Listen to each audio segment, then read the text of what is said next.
Now, this is what we would call a crucial conversation, right? As you can imagine, why this truly is a moment of incredible influence.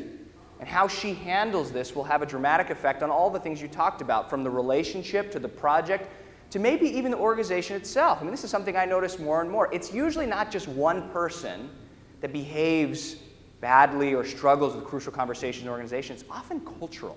It's often cultural. So if this wasn't just a one-time thing, and this is something that's happening a lot, what would be happening in the organization in general? So these are the three elements that we say come together to create a crucial conversation. You mentioned some of them, right? High stakes. Her project is at stake. Her reputation, her relationship with her boss and with her team. I mean, some of you were also thinking, hey, her work-life balance. Can you imagine what kind of life you have to live to finish a project in 3 months that's supposed to take 6 months? Okay? The second is opposing opinions. You know, when you and I see it differently, when we have different opinions, we often expect a debate or a battle. It's going to be tough. And those two elements come together to create this third, strong emotions.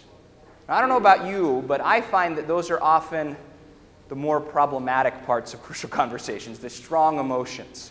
And when those emotions kick in, you and I often don't behave in the way that we would like to or know would help the situation.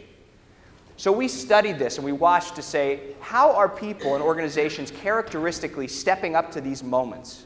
And there are a lot of us that are doing a great job. And I think a lot of times you say, you know what?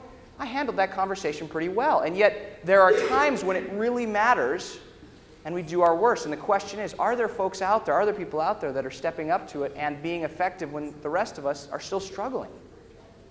So there were some tactics that we noticed that you and I engaged in that were examples of less effective tactics in these moments. And I want to show you by going back to our friend Michelle. Okay, Michelle's going to be stepping up to this conversation with her boss, Bruce. And I want you to look at these two questions. What would you call her approach or her tactic here to try to fix this? And what will the results be considering the way she handles it?